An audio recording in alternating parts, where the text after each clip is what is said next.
अध्याय 4 प्रथम दीक्षा। जून 1939 में प्रभात रंजन ने विद्यासागर कॉलेज में इंटरमीडिएट साइंस के छात्र की हैसियत से प्रवेश लिया।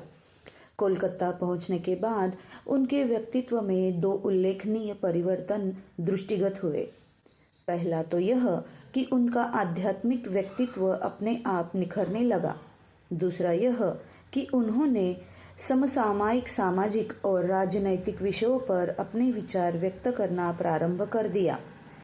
अपने असाधारण बौद्धिक और आध्यात्मिक गुणों के कारण उन्होंने वहां के कई प्रमुख और प्रगतिशील मनस्थिति वाले लोगों का ध्यान अपनी ओर आकर्षित किया। उनके मामा शरद चंद्र बोस एक अच्छे तंत्र साधक थे। प्रभात रंजन के व्यक्तित्व में बचपन से ही उन्होंने जो आध्यात्मिक लक्षण देखा था उसने उन्हें मंत्रमुग्ध कर दिया था।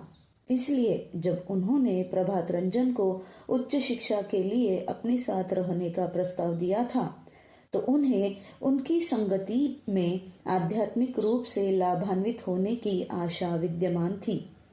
वे प्रभात रंजन को अपने बेटे की तरह प्यार करते थे। वे अविवाहित थे।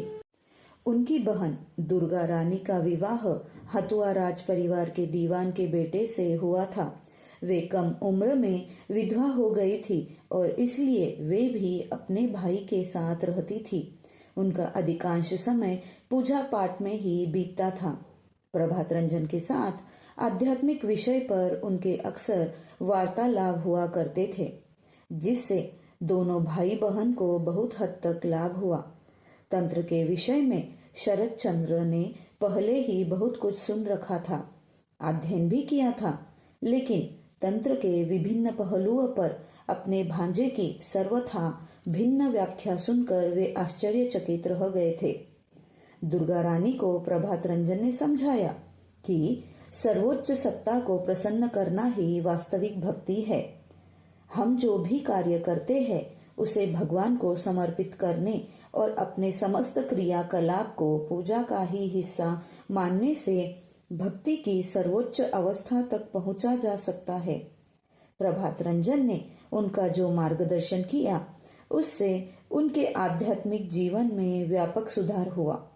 कोलकाता में प्रभात रंजन के सानिध्य से एक और महिला बहुत अधिक लाभान्वित हुई। वे उनकी मासी थी, वैष्णव संत थी और लेडी गौरांग के नाम से प्रसिद्ध थी।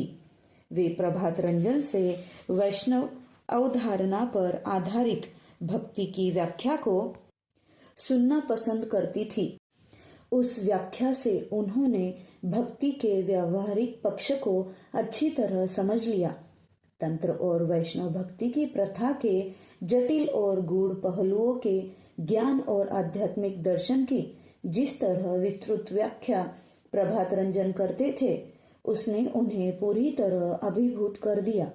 वे जानती थी कि जमालपुर में ऐसा कोई स्रोत नहीं था जहां से प्रभात रंजन को उतना ज्ञान प्राप्त हो सके। इसलिए वे उनसे पूछती कि युवा अवस्था में ही उन्होंने उस तरह के गूढ़ तत्वों के बारे में कहां से सीख लिया।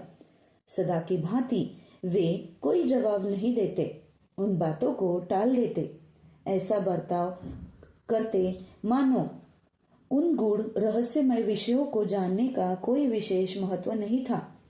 कोलकाता में प्रभात रंजन के चचेरे भाई अजीत विश्वास उनके सबसे नजदीकी साथी थे, जो कि उनसे 6 महीने बड़े थे।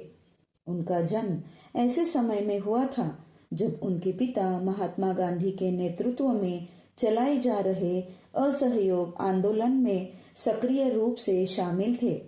अंग्रेजों के खिलाफ चल रहे उस जनप्रिय आंदोलन के सम्मान में उनका नाम नानको रख दिया गया, जो कि बाद में नानकू हो गया था। वे भी विद्यासागर कॉलेज में आर्ट विषय में इंटरमीडिएट के छात्र थे। सामान्यतः प्रभात रंजन और नानकू शाम के समय कॉलेज से एक साथ घर लौटते थे। अजीब बात यह थी कि प्रभात रंजन ने आध्यात्मिक विषय पर उनसे किसी भी तरह का विचार विमर्श कभी नहीं किया और कई वर्षों के बाद ही प्रभात रंजन के व्यक्तित्व का वह पहलू नानकू की समझ में आ सका। जमालपुर की तरह कोलकाता में भी प्रभात रंजन शाम का समय एकांत और अलग थलग स्थान में बिताने को प्राथमिकता देते थे। गंगा नदी का किनारा उनकी मनपसंद जगह थी, जो कि शाम के समय अंधेरा होते ही चारों ओर डाकुओं के डर से वीरान हो जाती थी। उनके एकांतवास के लिए वह निर्जन क्षेत्र उपयुक्त जगह थी।